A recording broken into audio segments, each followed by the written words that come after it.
คลใดไร้ศีลธรรมบุคคลนั้นย่อมนำชีวิตตัวเองเข้าสู่ความตกต่ำตลอดแล้วก็หาทางออกจากทุกข์บ่ได้ฉะนั้นสิ่งที่มีคุณค่าสูงสุดในโลกนี่ในจักรวาลนี่คือธรรมะคือเรื่องเล่าความจริงของทุกชีวิตสรรพสัตว์ที่พระพุทธเจ้าเฮานำออกมาแสดงบ่แม่นความร่ำรวยบ่แม่นยุทธามดาศักดิ์ความร่ำรวยยุทธามดาศักดิ์ตลอดทั้งอำนาจเฮ็ดให้ตัวเองตกต่ำเข้าสู่อบายภูมิก็ได้ยกตัวอย่างเช่นอาชาติศัตรูอยากได้ยศถามดาศักดิ์อยากได้อำนาจอยากมีอำนาจขาดศีลธรรมเห็นบ่เฮ็ดในชีวิตตัวเองตกต่ำตลอดตอนที่บ่มีศีลธรรมมีแต่ความร้อนและกังวล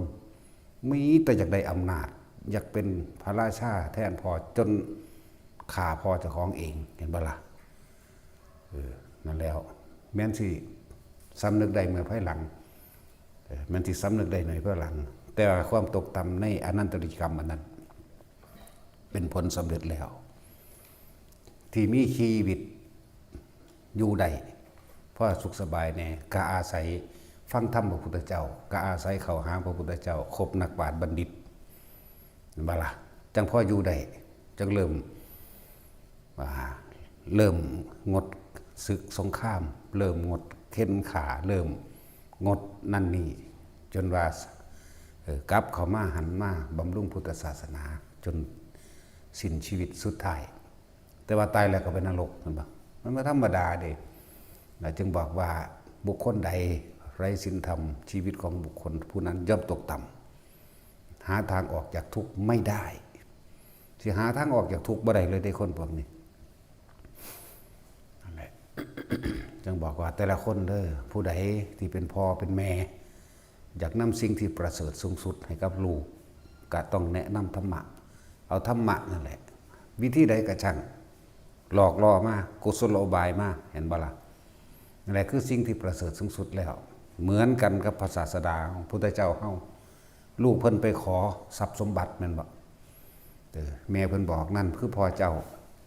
ผู้อยู่ท่ามกลางสงฆ์มีความรุ่งเรืองสูงสุดเปล่งประกายอยู่ในวังหมู่ท่ามกลางสงฆ์ลูกเอ้ยจงไปขอสมบัติจากพ่อเจ้าไปขอก็ไปขอสมบัตินั่นแหละเห็นมั้ยล่ะแต่เพิ่นคือบ่เอาให้เอาเพิ่นคือบ่เอากรุงกับเรือพัดนั่นให้ยศถามดาศักดิ์ตลอดทั้งทุกสิ่งทุกอย่างที่โลกมีนั่นแหละคือบ่เอาให้เพิ่นคือเอาธรรมะนั่นให้แม่นบ่ล่ะนั่นแหละจึงบอกว่าประเสริฐสูงสุดบุคคลคนผู้ใดก็สร้างรักบุตรรักธิดาแห่งตนก็นำชีวิตของเขาเข้ามาสู่ธรรมะนั่นแหละเขาสิถ้าเขาถึงธรรมะเขาได้ธรรมะเขาสิมีชีวิตที่ดีขึ้นแม้นสิบ่รวยก็ช่างหรือทุกข์ยากลำบากยากจนแต่ชีวิตของเขาบ่เป็นมันเขาบ่ตกต่ำเขาสิมีเครื่องรองรับสภาพก็เป็นจริงในความทุกข์ยากลำบากอิหยังก็แล้วแต่เขาสิมีตัวรองรับของเขาเองคือเขามาฟังโลกนี้เกิดมาหากินซ้ำตายคือเพิ่นว่าเนาะเอาอีหยังกระดอแต่เฮาก็พอมีอยู่ที่ทำกินจักเว้ยแน่มันก็ตัวเล่าเบาบางคือเอาธรรมะนี่เป็นน้ำดับไฟราคะไฟความร้อนกระวนกระวายไฟความอยากได้อยากดีอยากมีอยากเป็นของตัวเองได้เห็นบ่ล่ะ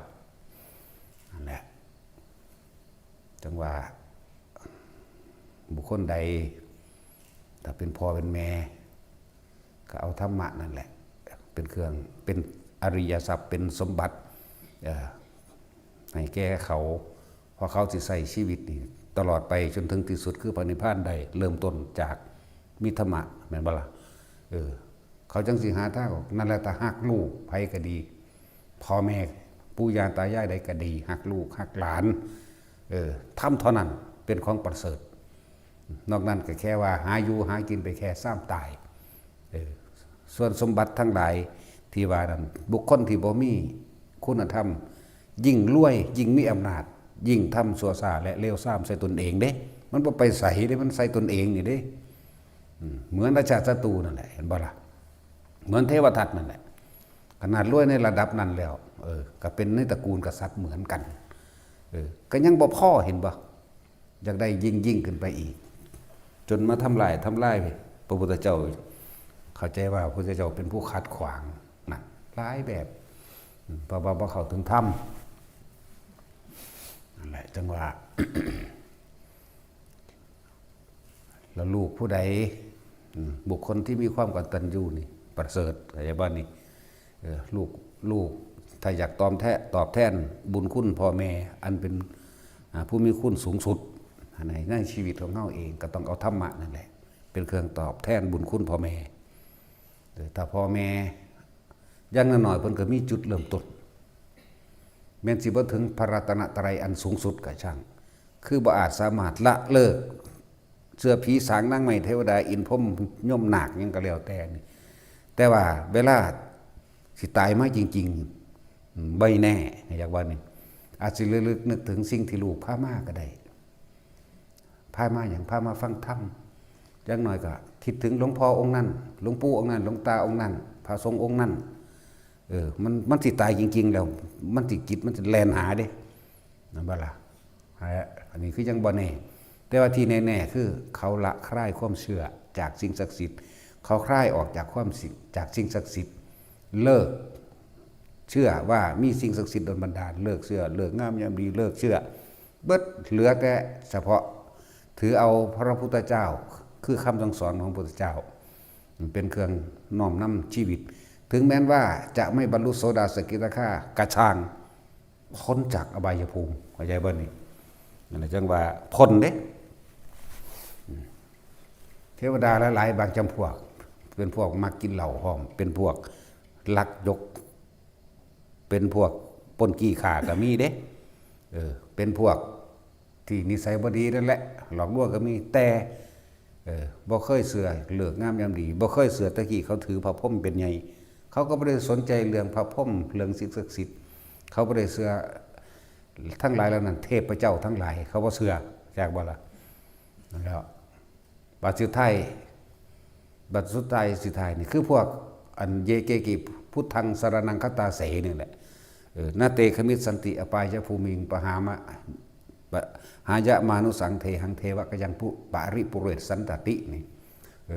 นี่เขาเอาเองของเขาอยู่แล้วเยเกกิพุทธังสรณังคตาเสบุคคลทั้งหลายเหล่าใดเยนี่คือหลายบุคคลทั้งหลายเหล่าใดถือแล้วถึงแล้วซึ่งพระพุทธเจ้าว่าเป็นที่พึ่งอันประเสริฐสูงสุดบุคคลทั้งหลายเหล่านั้นย่อมห่างไกลจากอบายภูมินะเนี่ยขนาดพวกเขามันกินเหล้าอยู่ด้วยนี่เดี๋ยวนี้มันกับบ้านที่ไปใส่ดอกรู้จักบ่ล่ะมันก็ฟังดูนี่แหละพวกนั้นแล้วเวลาสิตายมันคิดถึงบางที่มันก็พุทธังสรณังคัจฉามิซื่อๆดิเสร็จไปเลยสวรรค์ก็ไปเป็นเทพมูยักษ์พวกนี้แหละพวกเขาทองอยู่นี่เห็นบ่นี่อินทกะทั้งหลายพวกอินทกะทั้งหลายลูกพระอินทร์เขาว่าซื้อเป็นพันๆคนที่เขาไปนั่นนะนั่นแหละจังว่าบางพวกที่มันตายสมัยเขาอาจจะไม่ค่อยได้ยินปานใดนะโมพุทธัสสะนะโมพุทธัสสะนะโมพุทธัสสะตายซ้ำเข้าใจว่าล่ะไปสวรรค์เฉยเด้เมาเหล้าหรือเทวดาเท่าท่องเอาเทวดาเท่าท่องมันก็ยังอยู่สู่มือนี่ได้มันพอถ้าได้บรรลุยังได้บักฮานี่ก็เลยเทวดาได้นี่ได้อยู่นี่เมาเหล้าพูนแต่สมัยพระพุทธเจ้ากัสสปะคนไหม มันสิไปหยังเขาแห่งานเฮ็ดบุญกฐินบ้านเพราะแต่เขาเจ้าเขาวัดแล้วเขาเจ้าเลิกเด้บ่แห่บ่ไปเติมคือซุมื้อในวัดเด้ซุมื้อนี่โอ้ยพุ่นเอานักเต้นนักหยังไปโซ่หีโซ่ดากอยู่ในวัดพุ่นนั่นบ่ล่ะเขาเจ้าแห่อยู่ไกลๆพุ่นเด้แล้วเขาเจ้าก็ปลดภาระว่างทั้งหลายแล้วนั่นก็ถือเฉพาะของเป็นสังฆทานมื้อนี้มาเทวดาอันนั้นเท่าท้องนั่นน่ะมันบ่ม่วนจักบ่ล่ะเมื่อก่อนกูซั่นบุญแบบมันก็สิขามห่วยน้อยๆนึงดอกพอดีน้ำเครื่องแข็งแหละพูนมันเป็นน็อกเดี๋ยวมันน็อกนอนสลบเหมือดอยู่อีกฝากหนึ่ง มันสิไปอยู่หัวดงปลายหน้ามันนั่นแหละมันไผครบมันดอกมันสิเฮ็ดแมงยังหาตูดกินสนสงขาดแต่พอดีกับหมู่ภิกษุ30รูปนั่นเดินทางมาบ่จักทั้งไปจังได๋เนาะเฮาบัดนี้นะบ่จักทางสิไปวัดอันนั้นสมัยพระพุทธเจ้ากัสสปะเด้นี่เว้าอยู่นี่บ่แม่นวัดเชตวันเด้นั่นแหละถามเพิ่นก็เลยถามโยมทางวัดพระศาสดาไปทางใดหูมันก็แววๆอยู่ว่าศาสดาเห็นบ่ความคิดความจำของมันนึกปุ๊บถึงพระพุทธเจ้าเลยเห็นภาพพระพุทธเจ้านั่งขมออยู่ท่ามกลางสงฆ์มันนั่งขมออยู่มันเลยเอาตีนสี่เอาเบิ่งดูนั่นพุทละความหมายมันพวกนี้มันตีงบ่ได้แล้วบ่โตมันนี่มันนอกพระสงฆ์องค์นึงเลยสังเกตตีนสี่ตีนไปทั้งพุ่นเด้อขาน้อยว่าเอาไปพุทละเฮาว่าซั่นเหม็นเหล้าวะหนีกันนี้แล้วเฮาสั่งมันกินเหล้าวะก็ไปล่ะมันตายแล้วมันตอนเอาตีนสี่พุทละอย่างว่านี่ตีนมันสี่นั่นน่ะความจำสัญญามันจิตมันไปจำเห็นบ่ล่ะพุทธเจ้าพุ่นมันไปหูมาวาบขึ้นอยู่ในสวรรค์วิมานสันดาวดึงส์มีนางฟ้าเป็นบริวารอีก700สั่นโอ้ยยังไปมีแนวนั้นให้มันอยู่สาวเฮ็ดอีหยังจักอย่างบักหามเอ้ยนางฟ้านี่เกิดจากเนรมิตดอกมันเป็นของมันเองพวกนั้นนิมมานรกายพวกนี้เป็นพวกเนรมิตเป็นขึ้นมาบ่แม่นคนไปแล้วว่าไผสิไปมักมันเอาแต่แม่นคนอีหลีสิไปนำนี่แม่นบ่ซั่นไผสิไปมักมันไผสิอยากไปเป็นเมียมันนั่นแหละแต่นั้นมันเป็นเรื่องของบุญของเป็นเรื่องของนั้นของเป็นธรรมชาติอันนึงนั่นแหละจังว่าไผถ้าฮักลูกฮักหลานเจ้าของก็นำพาเขามาไผก็ช่างที่ฮักพ่อฮักแม่ก็พยายามนำพาเขามาตัวเองบ่อาจสามารถแนะนำได้ก็ให้ผู้อื่นเข้าใจบ่ล่ะให้ผู้อื่นคอยแนะให้นั่นนี่ให้ไปเรื่อยดีกว่ามิจฉาทิฏฐิที่มืดดำบอดมิจฉาก็เอาสัมมาก็เอานี่หรือว่าวัดกับเขาพระเจ้าก็นบนี่มันก็ยังมีจุดเวียงอยู่แม่นบ่คือมันยังมีความสิฟุกอยู่นะมีความสิฟุกอยู่เด้พวกถ้าถือผีสางนางไม้เทวดาเลิกงามยามดีถือพระเทพพระเจ้าเทวาทั้งหลายจังสันหน้าเดียวเด้พวกนี้ลงอบายเบิดเด้สิบอกให้ลงหน้าเดียวเลยอบายจะพุ่มล้วนๆเดรัจฉานเปรตและสัตว์นรกล้วนๆทั้งสั้นแล้วคิดถึงสิ่งเหล่านั้นมันบ่ได้มีความสงบเย็นใจเด้พวกเฮาคิดดีๆเด้อตัวคิดถึงสิบวงสรวงพญานาคยากน้ำเรือน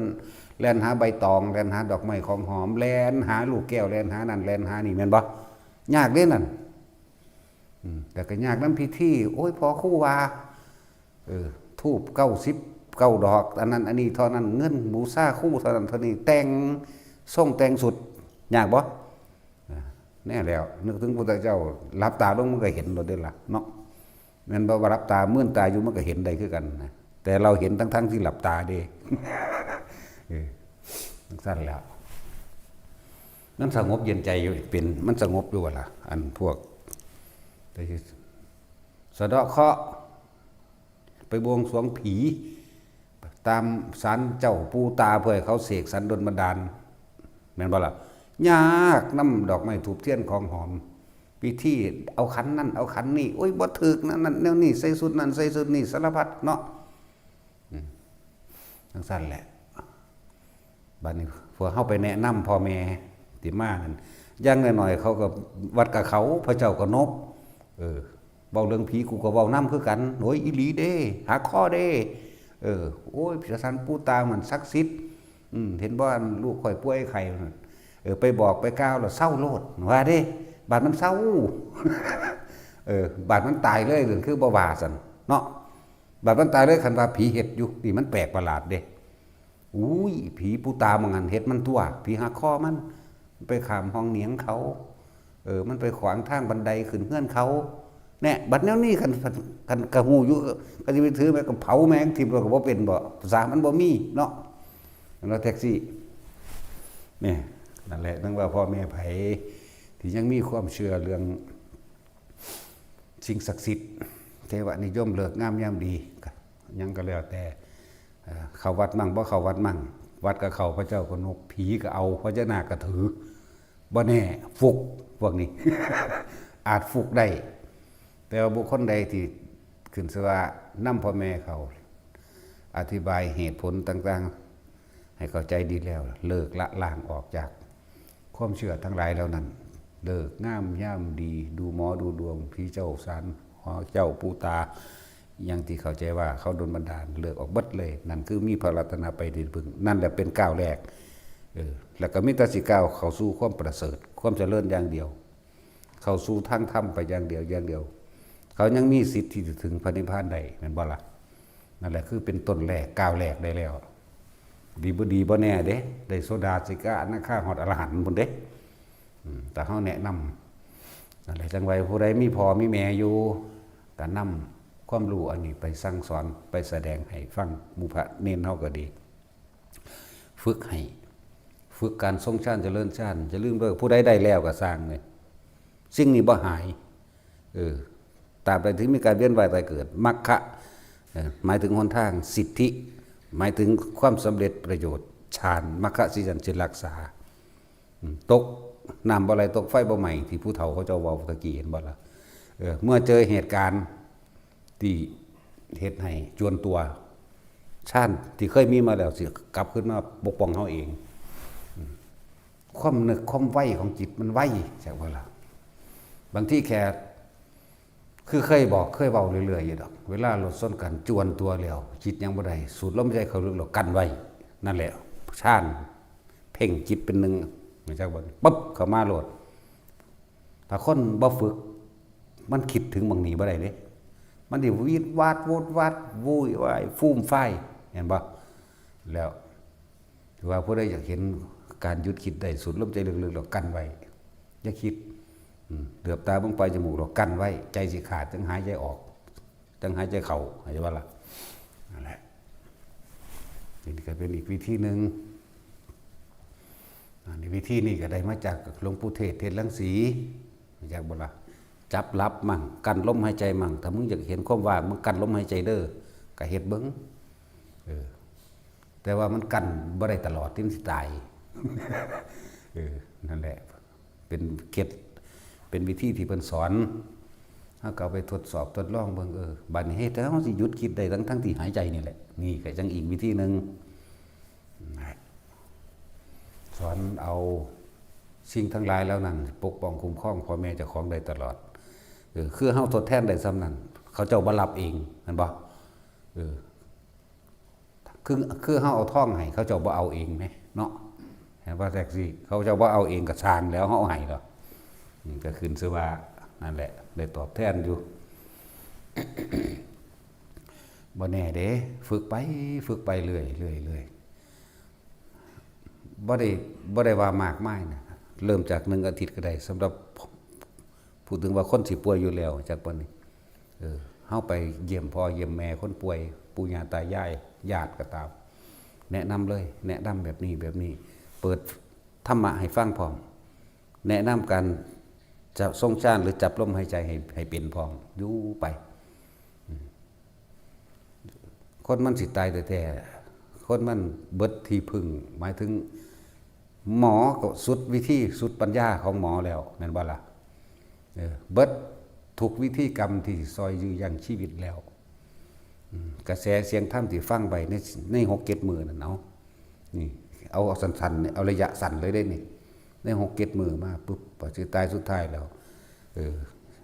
จิตมันสิยอมรับมันเบิดแนวพึ่งอยากบ่คือพึ่งหมอก็บ่ได้พึ่งลูกก็บ่ได้พึ่งทรัพย์สินเงินทองก็บ่ได้มันเบิดแนวพึ่งมันสิยอมรับโดยตัวของมันเองวุบก็มาสู่ลมหายใจปฏิบัติสิตายก็เข้าลมหายใจเลยเด้จังว่าให้ทุกคนให้สังเกตเบิ่งคนที่ตายโดยอานาปานสติฟังธรรมจักอาทิตย์นึงฟังไปเรื่อยอันนี้ว่าระยะสั้นจักวันนึงคนพวกนั้นพอตายแล้วสิเป็นรุดดังบ่คนนอนหลับของเสียที่อยู่ในร่างกายมันสิบ่ เรียกว่าน้ำไหลกับบ่ฟุ้มปากน้ำเหลืองกับบ่ออกมันบ่น้ำเหลืองบ่ออกปากบ่ออกดังบ่ออกหูเด้พวกนี้ผิวพรรณก็รู้สึกว่าผ่องใสเด่นขึ้นมาหน้ามันมีจุดเด่นขึ้นมาดอกออกขาวเหลืองเด้พวกนี้จังซี่หากจากเบิ่งแม่นเอาว่า3 มื้อ 4 มื้อก็สร้างนิ่มคือเก่านั่นแหละพูดถึงนี่ไปดีแน่นอนอาจารย์บ้านนี่เป็นแต่ไปเอาฝึกให้พ่อแม่คือหยังนี้เด้ไปก็เลยถ้าเฮาฮักเขาเจ้าอยู่แล้วก็ต้องเฮ็ดแม่นบ่ล่ะจังซั่นแม่นพ่อแม่ก็หาฮักลูกก็เอาแนวนี้ล่ะให้ลูกบ่มีหยังประเสริฐเลิศเลอยิ่งกว่าธรรมะบ่มีแม่นเอาทรัพย์สมบัติให้เขานั่นแต่ว่าเขาบ่มีธรรมะเขาก็ดีบ่ดีเอารวยก็สร้างนี่ใส่ความร่ำความรวยก็ไปข่มเหงรังแกผู้อื่นใช้ชีวิตไปในทางตกต่ำด้วยนั่นโลกอาจสิยกย่องสรรเสริญว่าเจ้าโอ้ยเป็นนายกเห็นบ่เป็นนายกเป็นนั่นเป็นนี่ลูกน้องบริวารหลายหรือบางในชีวิตมีแต่การโกงมีแต่การกินเหล้าเมายามีแต่อยากยกย่องสรรเสริญผู้ใดนินทาบ่ได้กูสูญแล้วกูสร้างขาเห็นบ่ล่ะนั่นแหละบ่ได้มีขายอย่างได้ทรัพย์สมบัติทั้งหลายเหล่านั้นมันบ่ได้ซอยป้องกันนรกได้บ่ได้ซอยป้องกันเปรตสัตว์เดรัจฉานได้เด้แม่นบ่ล่ะมันบ่ได้ป้องกันชีวิตมีแต่ตกลมลงสู่ที่ต่ำอบายชีวิตมีแต่ความเดินทางเข้าสู่ความเศร้าหมองเดินทางเข้าสู่ความทุกข์นะหาที่สุดที่ประมาณบ่ได้อีกเด้ถ้ามันได้ลงไปแล้วนั่นโอ้ยมันบ่ธรรมดาเด้เรื่องอจินไตยแปลกๆเนี่ยปวกที่เฮาเห็นอยู่เดียวนี้นะหลังจากตายแล้วไปนรกขึ้นมาพักผ่อนเด้นั่นมันเป็นปวกอยู่เดี๋ยวนี้ปวกที่เฮาเห็นอยู่เดี๋ยวนี้ไล่มาแล้วแต่บางที่ก็3 ล้านพระพุทธเจ้าแล้วยังเป็นเริ่มต้นแรกสู้เฮ็ดหยังมึงคือเป็นแนวนี้เกาตูใส่ลายพระพุทธเจ้านี่แบบเทวทัตเข้าใจบ่นี่เกาตูใส่ลายและพยายามทำลายแต่พวกนี้ไม่เฮ็ดหยังตีพระอรหันต์ไล่จูดไฟเผากุฏิวิหารทุบอุแอ่งน้ำของพระปัจเจกตะกี้มึงเป็นหยังบอกเป็นปุโรหิตตะกี้พวกนี้มึงเป็นหยังเป็นเสนาบดีพวกนี้มึงเป็นหยังเป็นยศพลเอกเป็นจอมทัพเป็นแม่ทัพเป็นนั่นเป็นนี่สู้เอากูสิให้โอกาสสู้ชื่อใดว่าสู้ตรงนั้นมาจากพระพุทธเจ้า3 ล้านพุทธเจ้าในช่วงสิ้นกรรมอันตรธานตรกับของพุทธเจ้าตะลงจากนั้นสู้ไปใส่ไปนรกจากนั้นสู้ขึ้นมาใส่ขึ้นมาเป็นปวกบ่เป็นธรรมดาเด้แล้วกลับไปกลับมากลับไปสัตว์อย่างอื่นเป็นบ่เป็นมันหลอนแหลกอย่างว่านี่พวกโกงแผ่นดินกินเงินสงฆ์พวกเอาของสงฆ์เข้าใจบ่นี่โอ้บ่ธรรมดาเด้นี่ตาตัวเป็น3 ล้านพุทธเจ้าบ่ทันเบิดอยู่บางชาติก็ไปเป็นเสือก็ไปกินกระต่ายไปกัดกระต่ายไปกัดนั่นนี่เห็นบ่ล่ะเขาก็บาปคือเก่าได้นั่นน่ะบ่แม่นได้ว่ามันบ่บาปบางชาติไปเป็นง้อเป็นควายเป็นลักกินของเขามาไล่มาตีส้นเจ้าของตายก็มีลงไปอีกนี่แหละมันสิสลับอยู่ตอนมันเป็นเดรัจฉานก็สลับไปสลับมานี่จังว่าเฮาก็ว่าเป็นแต่ละตนอยู่ดอกแต่ว่าเฮาไปเบิ่งต้นเหตุของกรรมแล้วสมควรแล้วนะสมควรแล้วหัวใจของพระพุทธเจ้าบริสุทธิ์เหลือเกินอย่างว่าบ่มีหยังสิเทียบได้นะพระอรหันต์พระปัจเจกบริสุทธิ์เหลือเกินแม้กระทั่งความเมตตาของพระโพธิสัตว์บริสุทธิ์เหลือเกินในความเมตตาอย่างว่านั่นซั่นแหละผมบ่เพิ่นจะไปแตะเด้ เป็นจังซั่นแต่เฮาบ่รู้ว่าผู้ใดเป็นพระโพธิสัตว์เฮาบ่รู้ว่าไผเป็นอรหันต์เนาะทางที่ดีนั่นเฝ้าดูตัวเองดีกว่า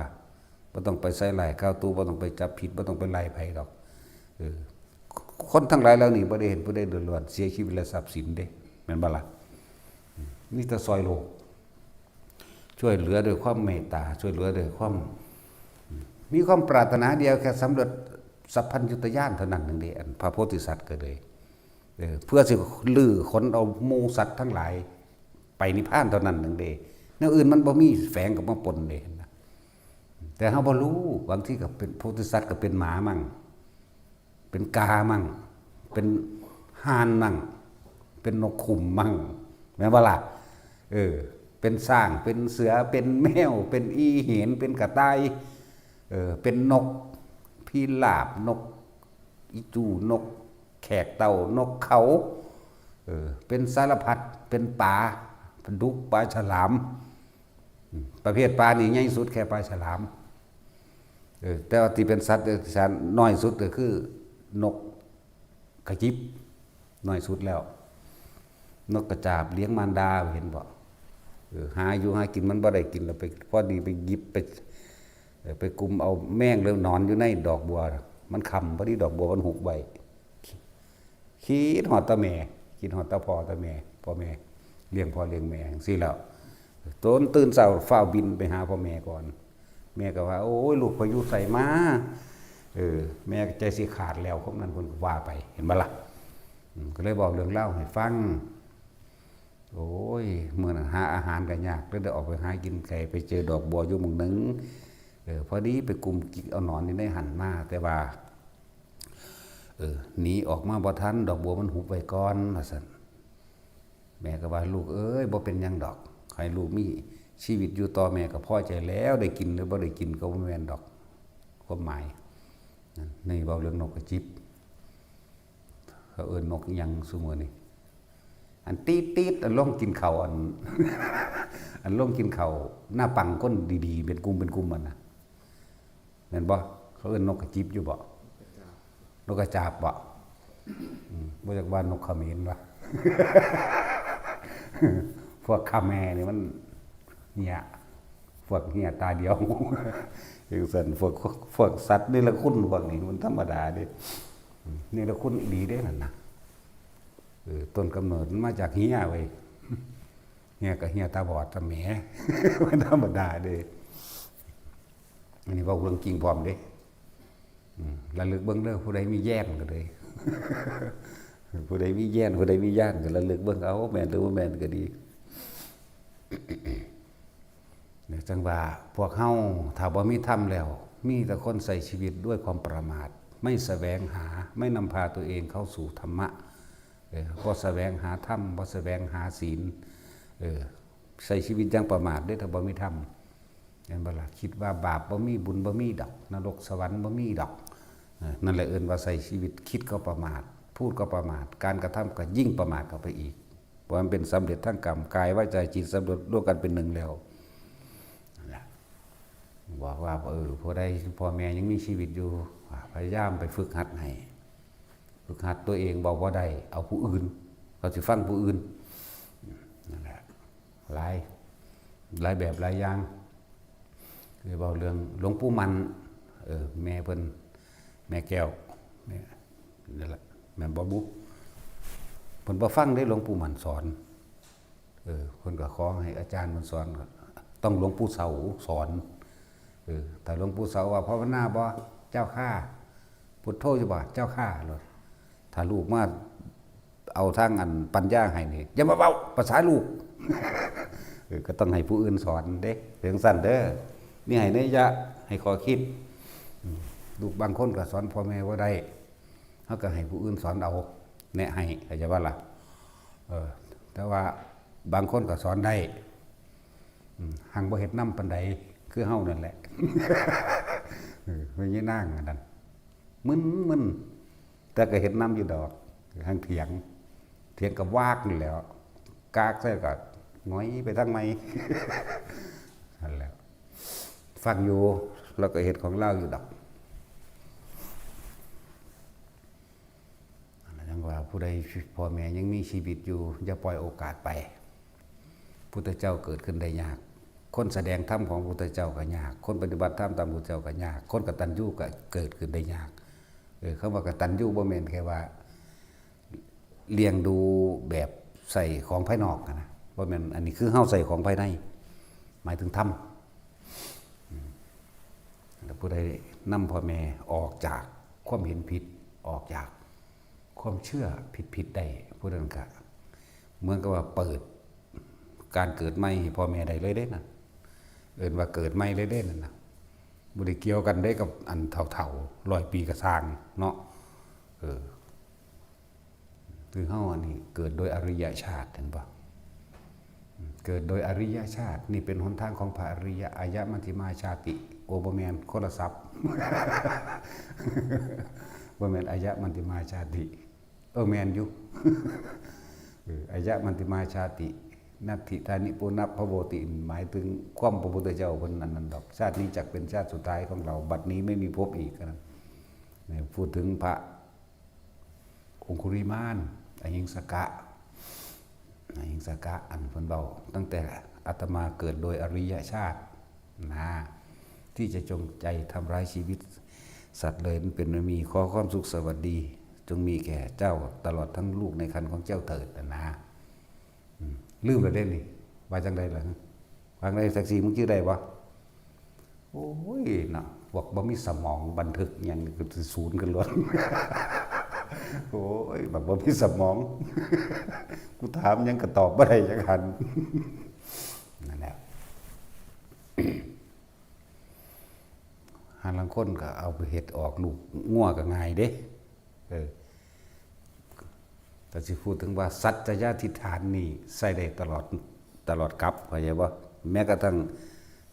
ภาษีริยะเมตไตรเกิดขึ้นก็ใส่ตัวนี้ได้จักบ่นี่สัจจะทิฏฐานคือใส่ได้ตลอดกลับในภัตตกัปนี้เมื่อสิ้นภัตตกัปไปแล้วก็บรรลุอันนั้นแต่ว่าใส่ตลอดกลับมันก็เป็นของผู้อื่นต่อไปโดยบัดนี้เนาะยะโตหังภคินิอริยายะชาติยาชาโตนาภิชานามิสัญจิจะปานังชีวิตาวโรเปตาเตนะสัจเจนะโสทิเตโหตุโสทิคัพพัสสะนี่ข้าเท้าออกดูง่ายแต่ว่าภาษาบ้านเฮาจักบ่ล่ะอันนี้เรียกว่าสัจจยาธิฐานเป็นคำของอริยะเจ้าคือพระอหิงสกะ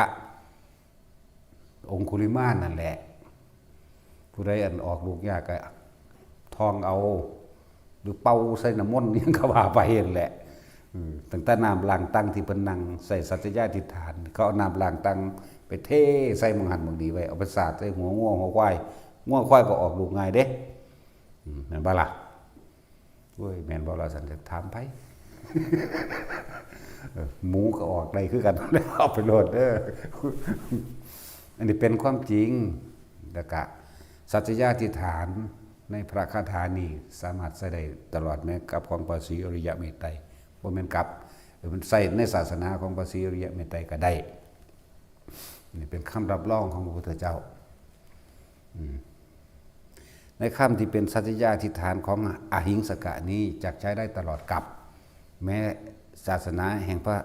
ศรีอริยเมตไตรโยจะอุบัติขึ้นคนที่เคยเป็นลูกศิษย์เพิ่นก็ไปเกิดพุ่นก็สิใช้คาถานี้เข้าใจบ่ล่ะในการช่วยเหลือสัตว์นะมันเป็นสัจจญาธิฐานเด้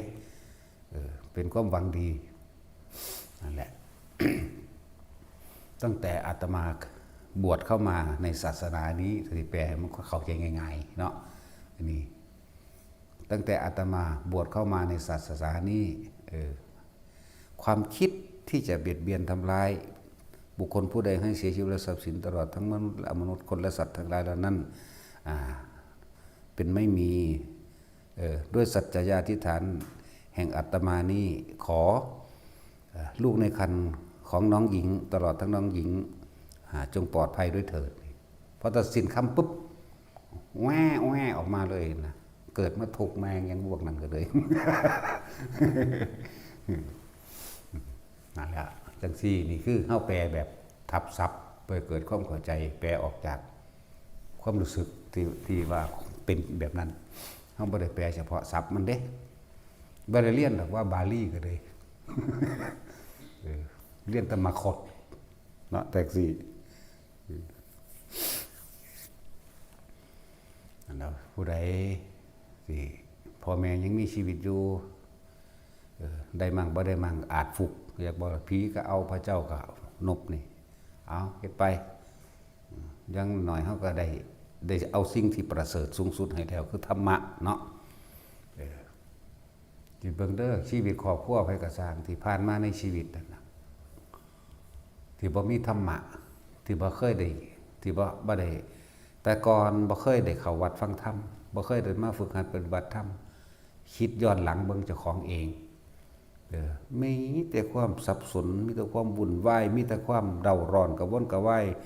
มีแต่ความอิจฉาริษยากันเฝ้าฟังน้ำเฮ็ดอยู่เฮ็ดกินเฝ้าฟังน้ำสื่อน้ำเสียงผู้ใดมาเว้าเพิ่นกูผู้ใดมาด่ากูนิดๆหน่อยบ่ได้ผู้ใดมากระแทกกระทันกูนี่บ่ได้บ่ยอมเนาะสู้กันมึงคิดเอาดีๆเด้อที่สิไปคุยสนทนากันเรียงกันเฮาสิไปให้ท่านหม่องใดฮึเฮาสิไปสวดมนต์ท่องใดฮึเฮาสิไปทำวัดอยู่ไสเฮาสิไปทำบุญอยู่ไสจังสิได้บุญเฮาสิ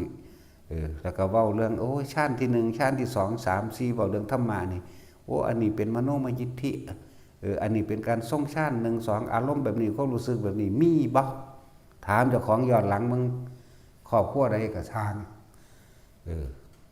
ถามเบิ่งเฮือนนั่นเฮือนนี่มานั่งซุ่ม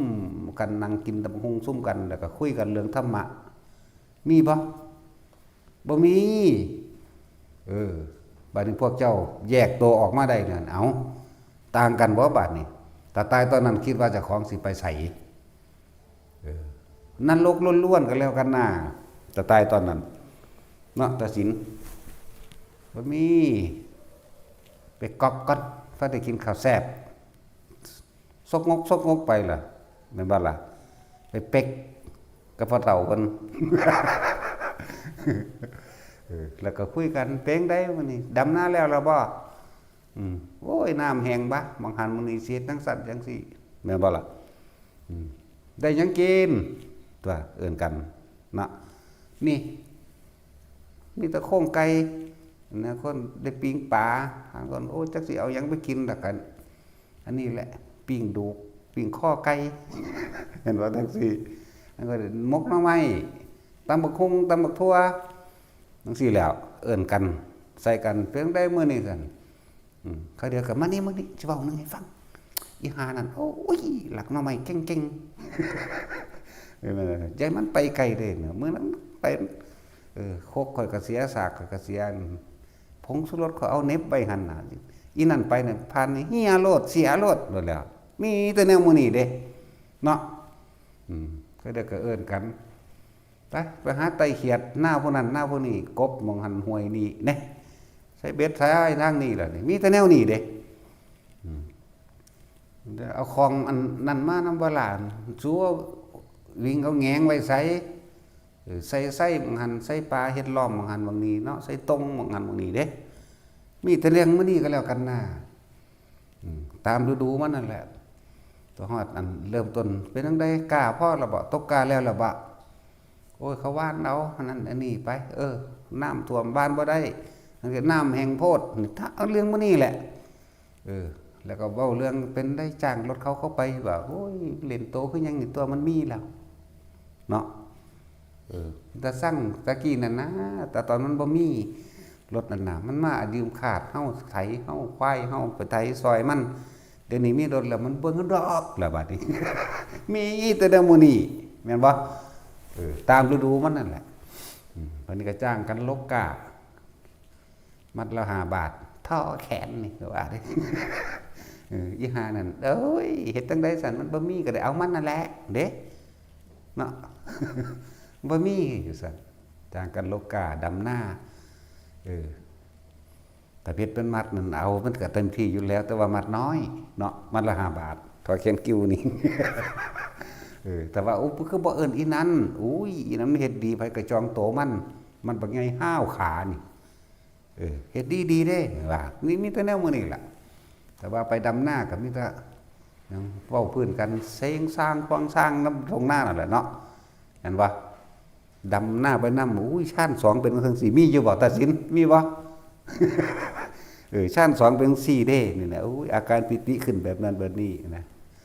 ครั้งเดียวก็วาบเข้ามาโอ้ยเห็นแสงสว่างนั่นนี่โอ้มันก็ภาวนาเห็นพระพุทธเจ้าจังซั่นจังซี่มีอยู่บ่มีจักเทื่อบ่เด้อนี่ถามเจ้าของเบิ่งแน่ไผก็เลยเนาะสิมีหิแมงหยัง จะไปมีอีหยังพวกบ่ฮู้จักหยังพวกบ่จักเกิดบ่จักว่าเจ้าของเป็นคนหรือเป็นหยังสำคัญเนาะจังซี่ น้ำดำหน้าถ้าจ้างเป็นรายวันก็อีงานนั่นยืนค้ำทำมักจกค้ำเบาเก่งเก่งแกงกายอยู่ว่าสั่นมีเด้เนาะพวกไปกู้มันถอนมันตะกี้ค้ำจกคุยมุสารพัดนั่นแหละนั่นแล้วมีแต่เรื่องนั้นนี่เด้ล่ะถ้าคนบ่มีธรรมะดอกนั่นบ่นั่นแหละจังว่าที่มีหยังจะจับกุมกันกับเว้าพื้นกันห่างคนก็เอาลูกเอาหลานเจ้าของมาอวดชาติอวดตระกูลเจ้าของปู่กูเป็นนายอำเภอเด้ว่าโอ้ยพวกนั้นตระกูลคนสิรักว่าเด้เว้าพื้นกันพ่อแม่เขาหารักอยู่รักกินตัวรักจนมีพวกนั้นว่าได้โอ้ยสิมีหยังเด้มีแต่สันดานบ่ดีทั้งนั้นเลยเห็นบ่นั่นล่ะเว้าพื้นตระกูลนั้นตระกูลนี้เว้าพื้นลูกหลานซะบางคนก็อวดลูกอวดหลานเจ้าของบางคนก็เว้าให้ลูกหลานผู้อื่นนั่นแหละมีเท่านั้นแหละเด็กน้อยหลานน้อย 2-3 ปีตีกันพอใหญ่ก็พิษไปนำกันบาดนี้โอ้ยธรรมดาบ่นั่นแหละคิดเบิ่งชีวิตพวกเจ้าผ่านมาเป็นแนวใดให้อภัยกันเป็นอยู่บ่ถามตาสินจังซี่บ่ได้ฮู้จักหยังเด้นั่นน่ะขุดมาจากนรกขุม48ขุดมาจากพวกนั้นเบิดอีบูดก็จนเป็นหนาจังสั่นหมดแล้วพวกน้ำไฟเป็นบ่บุมันสิเป็นตัวหนาขยะขยงเป็นคือแมงบ่งหานบ่มีบ่ได้กล้าหยอกเด้เป็นตัดไม้จัก3 เมตรเหาะเบิ่งแม่นคนบ่นอนี่ยิกอุ้ยว่าดึกโอ้ยแม่นอยู่คือคนจักหน่อยอยู่ไอ้สั่นแล้วชีวิตมันคือสิเคร่งเครียดคักตลอดจะเกิดมาพุ่นล่ะมีแต่เรื่องแต่ราวหาอยู่หากินกันยากลำบากจังซั่นแล้วมีอีหยังแต่ว่าไปวัดก็ไปเว้าพื้นกันไปแต่เว้าพื้นกันจับผิดผู้นั้นจับผิดผู้นี้เรื่องนั้นเรื่องนี้แล้วก็ขอตะพึดตะพื้อไปยังผีไปยังเปรตเนาะไปยังเปรตตัวว่าถ้าท่านยังเข้าขอล่ำขอรวยขอได้ผัวรอๆมื้อนั้นธรรมดาว่ะซั่นแล้วโอ้ชีวิตมันเป็นตาเหลือตนอยู่ไม่แต่แนวอย่างยากจนวันหน้ายากเท่านี้แหละทั้งบูดทั้งยากชีวิตมันลำบากก็เป็นตาเหลือตนนี่ล่ะผู้ใดสู้บ่ได้เด้เว้าหยอกก็เป็นเว้าหายเด้เขาเว้าหยอกจังซี่ปุ๊บกึ่งใส่เขาเฮ็ดตายสิเงี้ยงใส่เลยเลยเป็นแบบนี้ล่ะหน้าตาก็เลยว่าเป็นตะเข้าไก่เด้ระวังดีปัวใส่โดดแล้วนั่นแหละคือตะเลียนตนดักก็เลียนตนมันนั่นแหละชีวิตหาความสุขบ่ได้บ่ฮู้จักเด้นั่นน่ะหมกมุ่นอยู่ในกองทุกข์แต่ว่าเจ้าของมีความสุขบ่แม่นต้นนี้แนวสิมีจอบก็สิเมียนผู้นั้นเมียนผู้นี้หาก็ยิ้มบางปี2 ปีนี่นึงเด้บ่ธรรมดาเด้พวกนี้นั่นแหละคิดเบิ่งเด้อแต่ชีวิตผ่านมานี่แม่นอยู่บ่ล่ะฮอดยามเก็บเห็ดก็แล่นเก็บเห็ดแย่งกันก็เว้าพื้นกันอีห่านี่กูตองไว้แล้วก็ว่าเด้หม่องเพิ่นเคยเห็นเขาเอาก้อนแล้วอีนั่นเอาก้อนเดียวก้อนเฮ้ยสิเป็นตาสั่งบ่เฮ้ยธรรมดาเป็นจังซั่นแหละนั่นแหละชีวิตที่บ่มีธรรมะชีวิตที่บ่มีคุณธรรมนำครอบครัวเป็นแบบนั้นมีแต่เรื่องซีเรียสใส่กันเด้ฮู้อยู่บ่อันตายไปจังซั่นแล้วมันสิไปจังไดเนาะแล้วบ่มีหม่องวางจิตวางใจบ่มีหม่องปลงเอาอิหยังซะเลยมีแต่จักใดตั้งแต่ตื่นขึ้นคิดแต่เรื่องสิไปหาเงินหาทองหาใดหาดีมีเป็นคิดแต่เรื่องสั่งผู้นั้นไปผู้นี้แต่จะไปหาผู้นั้นผู้เฮาพอใจก็คือมีผลประโยชน์ไปคิดถึงตั้งแต่ตื่นขึ้นพุ่นล่ะไปเห็นกันแล้วก็คุยกันอีกเรื่องนึงไปเด้จนเท่ามานอนก็นอนคิดคุยกัน อุ้มอิ่มเรื่องนั้นเรื่องนี้ไปหาผู้นั้นไปหาผู้นี้ไปเอานั้นเอานั้นอยู่หันอันนี้อยู่นี่วันนี้มาหาเฮ็ดก็คุยกันสิเรื่องไปหาเฮ็ดดีบ่ดีก็หมอแบตใส่หัวไตเฮ็ดนี่คุณนะว่าธรรมดาเด้โอ้ยภาษาหากินซับตายกระดอกกระเดียคนนี่เนาะบ่แท็กซี่สิเบิ่งได้ปะหยังพระพุทธเจ้าเฮารวยกว่าหมู่เด้เพิ่นคือถิ่มได้วะพอเพิ่นเห็นความจริงเนาะขุมท่อง4ขุมนี่ขุมระโยชน์เด้กว้างลึกและยาว16กิโลใน4ขุมเป็นสหาชาติเกิดพร้อมพระพุทธเจ้าเฮานั่นหักเอาคือไปเก็บเอาแทงนึงป๊อกมานี่เกิดขึ้นปุ๊บทันทีโลดแล้วนั่นแล้วเขาเจ้าสังสมมาขนาดนั้นเนี่ยแล้วจังว่าเขาเจ้าก็ทิมได้พวกเฮามีอีหยังเฮาเลี้ยวบ่เห็นเลยได้ว่าสมบัติเฮาอยู่ไสนั่นล่ะเพิ่นนั่นน่ะสิได้เป็นฮอดจักรพรรดิพุ่นแม่นว่าซั่นพวกเฮามีนิดหน่อยมันก็เถียงกันเนาะนั่นครอบครัวใดตระกูลใดที่บ่มีคุณธรรมบ่มีธรรมะนะลูกพ่อแม่เดียวกันนั่นแหละฆ่ากันแย่งขี้ดินกันแม่นบ่ล่ะสู้กันเอาเป็นเอาตายเด้กับผู้อื่นนี่ย่านแต่ว่ากับเอื้อยน้องเจ้าของนี่อ้ายเอื้อยเจ้าของสู้กันคือเอาข้อขาดพุ่นได้ว่าธรรมดาเด้เนาะแม่นบ่ล่ะบ่มีผู้ใดมาฆ่าเฮาได้ปานใดซ้ำพี่น้องเจ้าของฆ่ากันเองหรอกบ่มีมันธรรมดาบ่แย่งกันประหัตประหารกันตอนเป็นเด็กน้อยอยู่นำกันหักกันอยู่เด้พอแต่ไปเป็นผัวเป็นเมียไผมันแบบเอาละบาดนี่เป็นคนใหม่แล้วเป็นศัตรูคู่อาฆาตแค้นกันไปเลยเด้ถึงกับฆ่ากันได้แย่งกันโอ้ยภาษาเพราะฉะนั้นหนึ่งเนาะนั่นแหละจึงบอกว่าครอบครัวใดที่บ่มีธรรมะบ่มีหม่องพักใจความคิดนี่หาที่พักบ่ได้ใจนี่ใช้ที่พักบ่ได้มีแต่ความเร่าร้อนกระวนกระวายในความอยากได้อยากดีอยากมีอยากเป็นนั่นนี่เห็นเขาได้ดีกว่าก็อิจฉาริษยานำมาคุยกันในพี่น้องในลูกหลานในเขตสั่งเขาก็มีถ้าว่าเขาไปหาเงินหาทองได้มาทั้งนั้นร่ำรวยแน่มันเฮ็ดหยังใครจะบ้าล่ะไว้เด้จักจริงบ่จริงก็บ่รู้ล่ะแต่ใครจะบ้าค่าของเถื่อนลักมามีไปจังซั่นเด้เลยซึมซาบให้ลูกเต่าเราหลานฝังไปแนวจังซั่นเนาะนั่นแหละไผหักพ่อหักแม่ก็ธรรมะน่ะประเสริฐสูงสุดแล้วหนทางชีวิตของเขาเจ้าต่อไปในภายภาคหน้าก็มีสู่สุคติโลกสวรรค์พรหมโลกตลอดทั้งถึงปณิพพานใดบ่แม่นวัฏศาสตร์นี้แม้นว่าเขาบ่ถึงเขาก็สิได้เริ่มต้นเหมือนกับคนเพิ่งเกิดจากวัดนั่นแหละเกิดโดยธรรมมันคนละอย่างกันเด้ไผหักลูกหักหลานก็นำเขามาตัวนำเขามาฟังนำเขามาฝึกหัดมาปฏิบัติ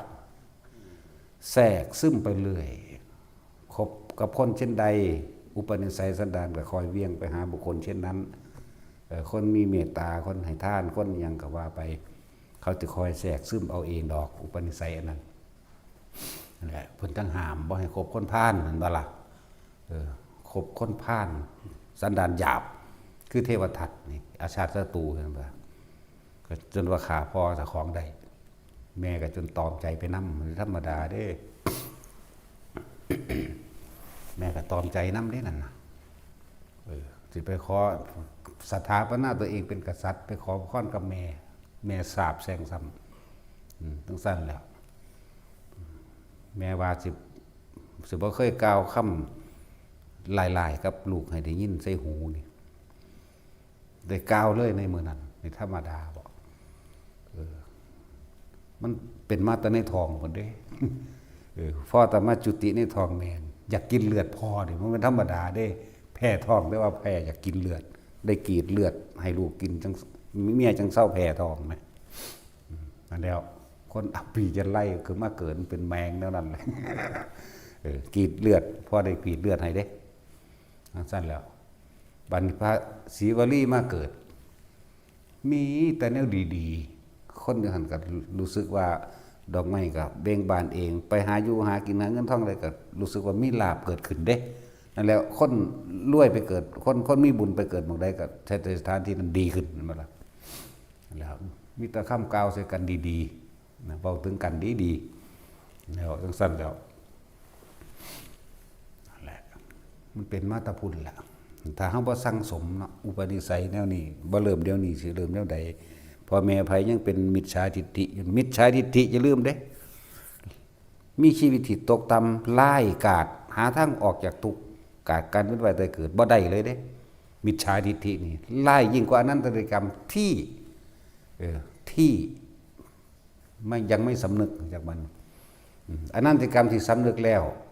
เทวทัตก็สำนึกแล้วยังมีวันที่สุดแสนพระพุทธเจ้าต่อไปข้างหน้าจังสิบรรลุเป็นพระปัจเจกองค์หนึ่งชื่ออติกะขอถวายกระดูกข้างกับเปลี่ยนจิตได้เข้าใจว่าล่ะอาจารย์ศัตรูมื่นพระพุทธเจ้านะส่วนกินจะมาในเมกากับมาคันธิยะนี่ไม่รู้ล้านพุทธเจ้าจักมันสิเปลี่ยนบ่นั่นน่ะเข้าใจว่านี่ขนาดนั้นเด้สองนางอันนี้แล้วจันทกุมารสุปพุทธะ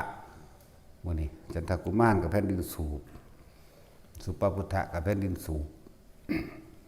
มาคันธิยะอันนี้ก็ถือประหารพระเจ้าอุเทน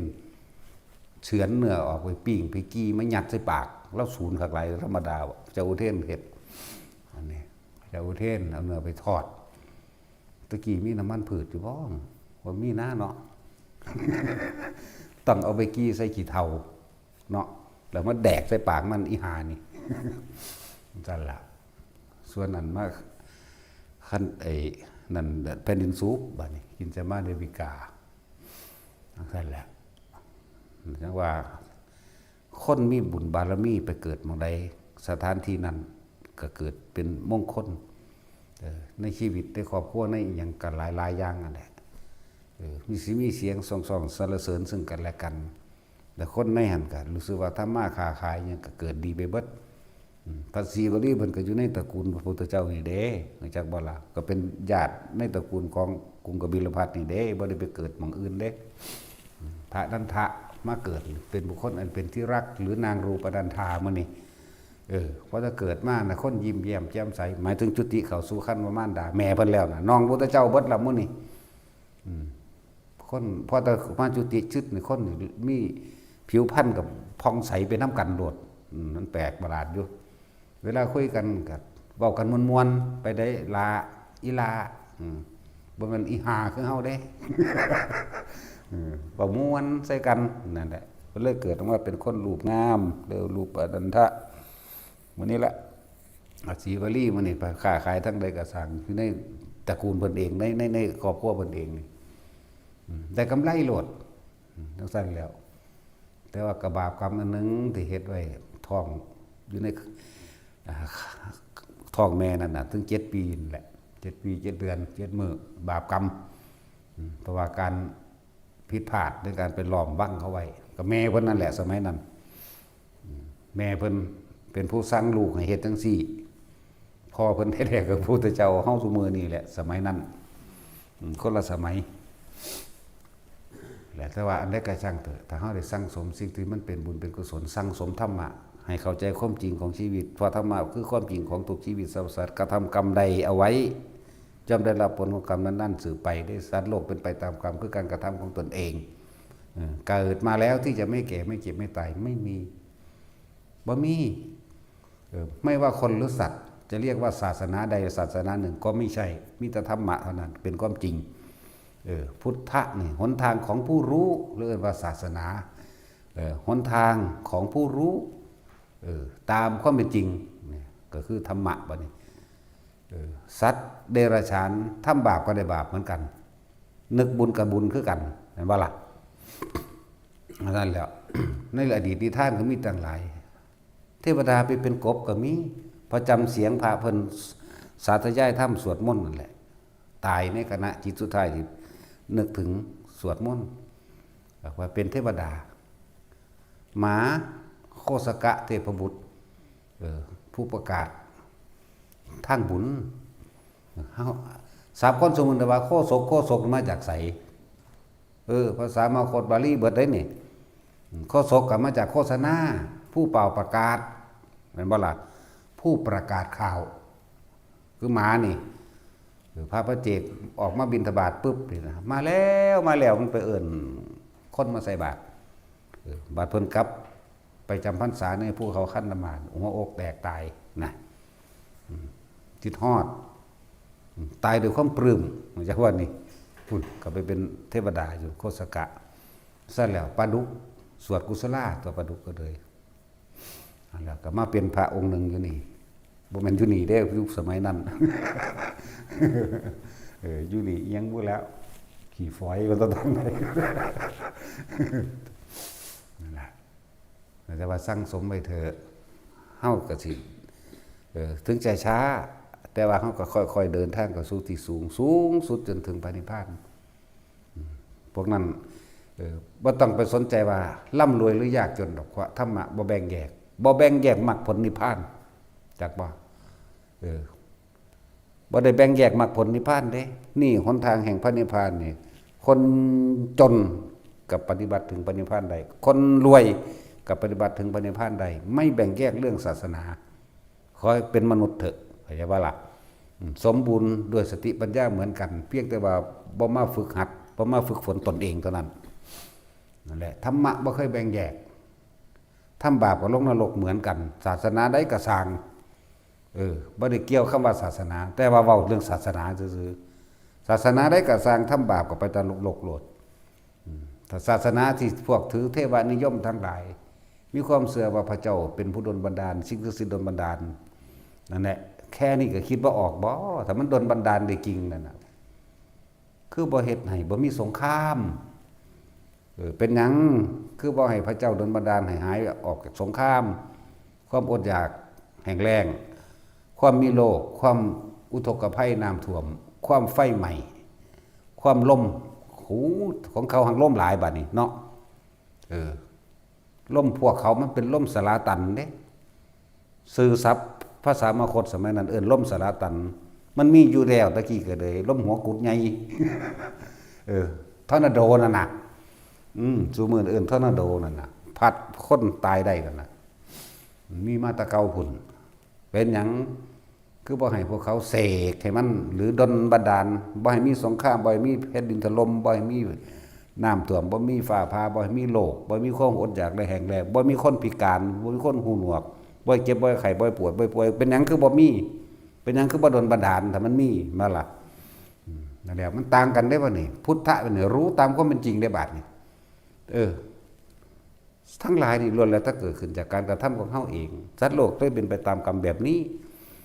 พวกเจ้าเคยมีความสมรู้ร่วมคิดน้ำกันแบบใดก็ไปเกิดน้ำกันธาตุเสียย่อมไหลเข้าสู่ธาตุเสียหมายถึงความรู้ที่เสียความรู้ที่เป็นมิจฉาย่อมไหลไปเข้าไปสู่มิจฉาเหมือนกันอะไรประเทศไทยเฮาโชคดีขนาดใดแล้วมีการฝึกหัดปฏิบัติธรรมหลายอย่างในภัยพิบัติรอดได้โดยพระอริยะเจ้าผู้ทรงฌานผู้มีฤทธิ์มีเดชจากวันมันแปลกประหลาดว่าซั่นลมพายุใหญ่มากวือมากนี่เขาคาดคะเนว่าต้อง3 มื้อแล้วว่าหุ่นเพ่นนึกซื่อๆไปทางไม้หุ่นไปหม่องคนบ่มีศีลธรรมมันก็ไปได้ล่ะซั่นแล้วผู้เพิ่นมีฤทธิ์มีเดชอยากบ่ล่ะหลายอย่างก็เด้อแผ่นดินแทนที่สิถล่มลงใหญ่ๆนี่ยุบลงหน่อยๆก็ได้แน่ก็จังซั่นแล้วอันนี้เป็นอาจินไตยบ่เป็นแต่ความคิดดอกเพิ่นเฮ็ดได้เฮาเฮ็ดบ่ได้แต่เฮาพอรู้ด้วยว่ามันเป็นเพราะว่าฤทธิ์แห่งอริยะทั้งหลายผู้เพิ่นมีความเมตตาสูงสุดเอาชีวิตแลกก็ได้เพื่อบ่ให้คนตายเข้าใจว่าล่ะนั่นแหละเป็นจังซั่นแทนที่แผ่นดินสิถล่มอย่างใหญ่น้ำสิท่วมคนตายบักหลายๆคือเขาก็บ่แม่นเห็นบ่ของเขาเจ้ามันธรรมดาเด้เนาะตายเป็นพันแต่ว่าฟ้าผ่าก็บ่เป็นตาย้านคืออย่างนี้เนาะแผ่นดินถล่มก็ถล่มเบิดบ้านเบิดเมืองเอาโลดจ้ะแต่ว่าแห้งแล้งอดอยากเห็นบ่ทั้งแอฟริกาเอธิโอเปียแม้วันเจาะน้ำดังน้ำปากตาจืดเปื่อยอยู่สั่นอดหิวโซ่เห็นบ่นั่นแหละพวกธาตุเสียย่อมไหลเข้าสู่ธาตุเสียเฮาเหลียวเบิ่งในปัจจุบันนี่น่าสงสารเนาะเดี๋ยวโตนสะเทือนเข้ามาในหัวใจนั่นล่ะโอ้ยเนาะนี่มันสะเทือนเด้ บ่อยากให้เห็นกูบ่อยากเห็นความอดอยากแข็งแรงกูบ่อยากเห็นคนขากันบ่อยากเห็นความอดอยากแข็งแรงบ่อยากเห็นน้ำท่วมบ่อยากเห็นภัยพิบัติบ่อยากเห็นคนป่วยเป็นโรคบ่อยากเห็นเลยบ่อยากมีนั่นแหละทั้งสั้นแล้วถ้ากูโดนบันดาลได้นี่เห็นบ่นี่เขาคิดกูสิเฮ็ดให้คนเสมอกันเบิดบ่มีผู้ใดทุกข์บ่มีผู้ใดเจ็บปวดป่วยจักคนเลยพู้นแหละแต่ว่านี่มันบ่เป็นไปธรรมะคือธรรมชาติย่อมมีความเกิดขึ้นมีความตั้งอยู่มีความดับไปเป็นธรรมดานี่คือเฮาก็เข้าใจธรรมชาติมันก็ว่างลงต่อกรรมที่เขาไปเป็นประสบเหตุเพศภัยพิบัติโดยโลกโดยความอดอยากแห้งแล้งเพราะว่าเขาก็ทำเองเฮาลึกเข้าไปเบิ่งว่าต้นเหตุแห่งกรรมของเขาทำกรรมอันใดไว้ก็เข้าไปรู้แล้วก็อ๋อก็ต้องว่างลงสัตว์โลกเป็นไปตามกรรมเขาก็ผ่านพ่อพุทธเจ้ามาหลายพระองค์เหมือนกันแต่ว่าเขาบ่สามารถที่เปลี่ยนมิจฉาเป็นความเห็นผิดของเขาได้เขาก็เลยต้องเป็นไปตามนั้นไปเกิดรวมกันทั้งที่แผ่นดินของเขาก็อุดมสมบูรณ์เด้ทั้งเอธิโอเปียเห็นบ่ลุ่มน้ำอีหยังก็ป่าใหญ่ๆนั่นอเมซอนบ่น้ำเมซอนบุ้ยอาหารอุดมสมบูรณ์คือหยังแต่ว่าบ่มีปัญญาเพราะว่าหยังความเชื่อมีอิทธิพลกดทับความกล้าความสามารถหรือความเห็นต่างๆกดทับไว้บ่ให้ไปพลิกปืนบ่ให้ไปขุดดินเพื่อปลูกของเห็นบ่นี่ย่านแผ่นดินปีนนี่คือความเชื่อพระเจ้าจะพิโรธพระเจ้าสิดลบันดาลให้แผ่นดินถล่มแผ่นดินปีนอะไรจะบัดนี้นั่นแล้วเอาพ้นภาคอีสานไปจัก10คนหน้ามึงเรียบร้อยเบิดนั่นแหละแถวกินเป็นเบิดในแม่น้ำอเมซอนเนาะปลาก็มีแต่ตัวใหญ่ๆแม่ปลาดุกก็เลยตัวซ้ำทังแดงน่ะมึงเสร็จกูกินได้หลายมื้อปลายังมีแต่ตัวบักใหญ่ๆเว้ยจังซั่นแล้วถ้าว่าปิรัญญาน่ะเสร็จเป็นปลาแดกเต็มแน่เอาง่ายซะแหมแล้วจุ่มขางัวลงมาก็ซิดขึ้นเบิ่มจุ่มลงไปก็ซิดขึ้นจุ่มลงไปก็ซิดขึ้นตัวยากหยังเนาะเฮ็ดปลาแดกบัดนี้กันน้ำปลาขายพุ่น อยากหยังแล้วนั่นแหละคือกรรมของเขาปิดบังความรู้ปิดบังอย่างต่างๆเขาเคยมีความรู้เขาเคยเป็นปุโรหิตเขาเคยเป็นอย่างที่เกี่ยวกับในพุทธศาสนาแต่ว่าโดยความอิจฉาโดยความรู้โดยความบ่รู้ของเขาเองโดยความหลายอย่างแหละที่ว่าเรื่องอย่างสิมันเยอะเพิดเขาก็เลยต้องถูกจำแนกแยกออกไปบางพวกก็ไปอยู่ในทะเลทรายแห้งแล้งแห้งแล้งถ้าน้ำท่วมก็ท่วมคักๆถ้าพายุกับพายุคักๆแต่ว่าในณสถานที่ใดประเทศที่ใดปฏิรูปประเทศวาโสจะอยู่ในประเทศอันสมควรจำเป็นมงคลอันสูงสุดปฏิรูปประเทศวาโสจะปุเพจักตะบุญญาตานี่เอตมังกลมุตตมังบุคคลผู้มีธรรมเด้จังสิเข้าไปอยู่สู่ประเทศอันสมควรที่เป็นที่ประดิษฐานของผู้ทรงศีลทรงธรรมได้กระทำกรรมร่วมกันโดยมีความสมรู้ร่วมคิดร่วมกันในการสร้างกุศลกรรมจึงได้เข้ามาร่วมกันนี่เองแต่มาอยู่นี่และประเทศไทยเฮานี่แหละมีพระอริยะเจ้าหลายจักว่าล่ะพระอรหันต์พระอนาคาพระโสดาสกิทาคามีอยู่ในนี่แหละในประเทศของเฮาเองนั่นแหละจังว่าฤทธิ์แห่งอริยะบ่มีเสื่อมก็แล้วกันเข้าใจบ่ล่ะฤทธิ์อริยะหรือบุคคลผู้ทรงฌานจังสิเขาเจ้าก็สามารถปกป้องได้ก็พอใส่บุญกุศลตัวเองใส่สิ่งเหล่านี้ภัยพิบัติมันจังบ่เกิดแบบรุนแรงแบบขนาดนั้นถ้าว่าสงครามก็บ่ได้หนักคือเขาเจ้าเห็นบ่เบิ่งสงครามจากอย่างฮามัสเนี่ยประเทศทางซาอุแต่ละอันแต่ละประเทศเห็นบ่แต่ละมันเป็นยุคช่วงๆก็ดอกคือเขาสัตว์ดำมันบ่หมุนเบิดบ้านเบิดเมืองจนเท่าเดี๋ยวนี้ก็ยังหาความเจริญพันธุ์ได้หมุนเบิดนะประเทศซาอุดอกประเทศเยรูซาเล็มประเทศเลบานอนมื้อนี้หมุนเบิดบัดนี้เบิ่งรัสเซียกับยูเครนบัดนี้นี่จังซี่แล้วแล้วก็อีหยังอีกล่ะหลายโพดเนาะอีหยังเนี่ยประเทศอีหยังฟูฟีกานามาอีหยัง เยอะแยะมีแต่ความอดอยากแห้งแล้งมีแต่สงครามตันตลอดเลยเห็นบ่นั่นหยังล่ะมีคนดำๆนั่นน่ะ สู้กันเป็นตอนได้20 ปี30 ปีถึง80 ปีเลยนั่นแหละจังซั่นแหละพวกโจรสลัดนี่ยังอยู่ประเทศยังล่ะโจรสลัดหลายๆดังๆแล้วจังซั่นแล้วนั่นแหละบาปกรรมไล่พระสงฆ์องค์เจ้าทำลายผู้ทรงศีลไล่พระปัจเจกหรือข่มขู่ข่มเหงทำลายหลายๆอย่างเกี่ยวกับพวกทรงศีลทรงธรรมที่เขาทำลายนะจึงบอกว่าพวกเข้านั่นนะเรียกว่าเป็นผู้ทำบุญไว้ในการก่อนไว้ดีแล้วปุเพจักตะปุญญาตาเมื่อทำบุญไว้ในการก่อนได้แล้วอัตตสัมมาปณิเทจะตั้งตนไว้โดยธรรมตามความเป็นจริงตั้งตนไว้โดยธรรมก็ใส่ชีวิตโดยชอบธรรมตามธรรมปุเพจักปฏิรูปประเทศสวาโสจะบัดนี้จึงมาเกิดในประเทศอันสมควรเพราะการกระทำโดยกรรมของตัวเองคือธรรมะนี่แหละนำพวกเข้ามาเป็นแบบนี้จากบัดเอาหลายๆหม่องเขาน้ำท่วมเขาบ่ท่วมเนาะนี่แล้วหลายๆหม่องบางที่ก็อดอยากเฮาบ่อดอยากแล้วทรัพยากรในประเทศของเฮานี่ครบปึ๊บทุกแนวมีแต่แนวแสบๆเนาะจะเป็นเงินหลายภาษาหมักแอปเปิ้ลจางจ้อยโรยอยู่สู่หมักละมุดเท่ากับบ่ได้เนาะบ่ได้ซอยเพอหมักละมุดเด้เห็นบ่ซั่นโอ้ยหมักเงียงปลาดุกนี่ทั้งแซ่บตัวหมักเงียงปลาดุกหมักก้นโคกพวกนี้เอาแม่เป็นเงินหมักแอปเปิ้ลเฮ้ยจ้อยโรยอยู่แซ่บจังเม็ดเนาะไปหาอันนิยมนิเยี่ยมอย่างภาษาของพ่อสำนันมักละมุดกินกับเข่าก็ได้ตัวเสร็จแล้วครบวัตถุอย่างได้อาหารของพวกเขา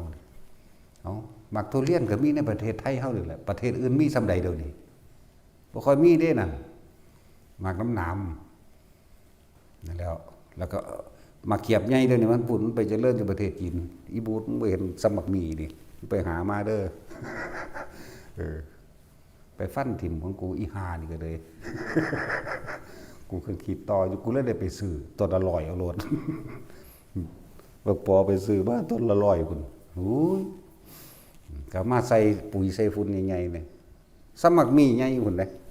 โหเฮ็ดจังไดกูสิได้ประเทศจีนพุ่นนั่นแหละมาเขียบใหญ่เขาเรียกน้อยหนาหนามเขาก็บ่ได้เอิ้นว่าทุเรียนน้ำดอกมาเขียบอันโอดอกอันนั้น แต่ว่ามันมีสรรพคุณหลายอย่างอย่างว่านั่นแหละมีตั้งหลายอย่างกล้วยในกล้วยนวลจังซี่ประเทศอื่นมีคือเฮาบ่เด้อนี่เนาะมักต้องแรงมันเขามีอยู่ว่ามาข้าวสารมัน มักดักดำมื้อนั้นเพิ่นนี่มีได้ของเฮามีเบิดครบทุกชนิดเด้นั่นแล้วจังซั่นแล้วจังว่ามันสมบูรณ์คักแล้วในประเทศไทยเพราะด้วยธรรมกษัตริย์เฮาก็ทรงธรรมเอาเห็นว่าซั่นเจ้าฟ้าพระมหากษัตริย์เฮาสร้างแผ่นดินนี่สร้างมาโดยธรรมเด้ถ้าบ่มีธรรมะเป็นศูนย์ร่วมจิตใจเพื่อให้เกิดความรุ่งเรืองต่อสู่รักษาไว้พระเจ้าตากประกาศในการกู้ชาติว่าชีวิตนี้สละชีวิตนี้แผ่นดินนี้สร้างไว้เป็นพุทธบูชาเด้เดี๋ยวบ่ล่ะเดี๋ยวเอาสมาทาน